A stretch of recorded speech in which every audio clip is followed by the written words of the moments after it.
شروع اللہ کے نام سے جو بڑا مہربان نہایت رحم والا ہے۔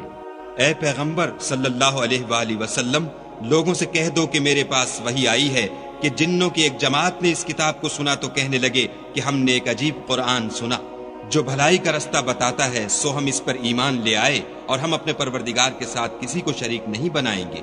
اور یہ کہ ہمارے پروردگار کی عظمت شان بہت بڑی ہے، وہ نہ بیوی رکھتا ہے نہ اولاد، اور یہ کہ ہم میں سے بعض بے وقوف خدا کے بارے میں جھوٹ افطرا کرتا ہے، اور ہمارا یہ خیال تھا کہ انسان اور جن خدا کی نسبت جھوٹ نہیں بولتے، اور یہ کہ بعض بنی آدم بعض جنات کی پناہ پکڑا کرتے تھے، اس سے ان کی سرکشی اور بڑھ گئی تھی، اور یہ کہ ان کا بھی یہی اعتقاد تھا جس طرح تمہارا تھا کہ خدا کسی کو نہیں جلائے گا، اور یہ کہ ہم نے آسمان کو ٹٹولا تو اس کو مضبوط چوکیداروں اور انگاروں سے بھرا ہوا پایا، اور یہ کہ پہلے ہم وہاں بہت سے مقامات میں خبریں سننے کے لیے بیٹھا کرتے تھے، اب کوئی سننا چاہے تو اپنے لیے انگارہ تیار پائے، اور یہ کہ ہمیں معلوم نہیں کہ اس سے اہل زمین کے حق میں برائی مقصود ہے یا ان کے پروردگار نے ان کی بھلائی کا ارادہ فرمایا ہے، اور یہ کہ ہم میں کوئی نیک ہیں اور کوئی اور طرح کے، ہمارے کئی طرح کے مذہب ہیں، اور یہ کہ ہم نے یقین کر لیا ہے کہ ہم زمین میں خواہ کہیں ہوں خدا کو ہرا نہیں سکتے اور نہ بھاگ کر اس کو تھکا سکتے، اور جب ہم نے ہدایت کی کتاب سنی اس پر ایمان لے آئے، تو جو شخص اپنے پروردگار پر ایمان لاتا ہے اس کو نہ نقصان کا خوف ہے نہ ظلم کا،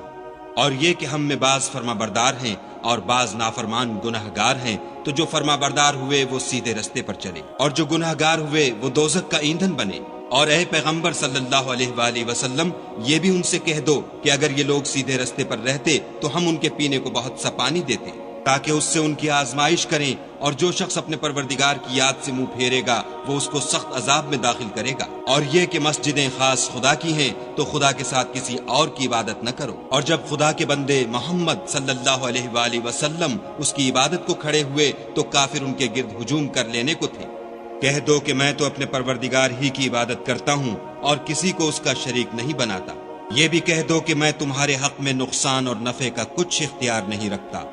یہ بھی کہہ دو کہ خدا کے عذاب سے مجھے کوئی پناہ نہیں دے سکتا اور میں اس کے سوا کہیں جائے پناہ نہیں دیکھتا، ہاں خدا کی طرف سے احکام کا اور اس کے پیغاموں کا پہنچا دینا ہی میرے ذمے ہے، اور جو شخص خدا اور اس کے پیغمبر کی نافرمانی کرے گا تو ایسوں کے لیے جہنم کی آگ ہے، ہمیشہ ہمیشہ اس میں رہیں گے، یہاں تک کہ جب یہ لوگ وہ دن دیکھ لیں گے جس کا ان سے وعدہ کیا جاتا ہے، تب ان کو معلوم ہو جائے گا کہ مددگار کس کے کمزور اور شمار کن کا تھوڑا ہے۔ کہہ دو کہ جس دن کا تم سے وعدہ کیا جاتا ہے میں نہیں جانتا کہ وہ ان قریب آنے والا ہے یا میرے پروردگار نے اس کی مدت دراز کر دی ہے، وہی غیب کی بات جاننے والا ہے اور کسی پر اپنے غیب کو ظاہر نہیں کرتا، ہاں جس پیغمبر کو پسند فرمائے تو اس کو غیب کی باتیں بتا دیتا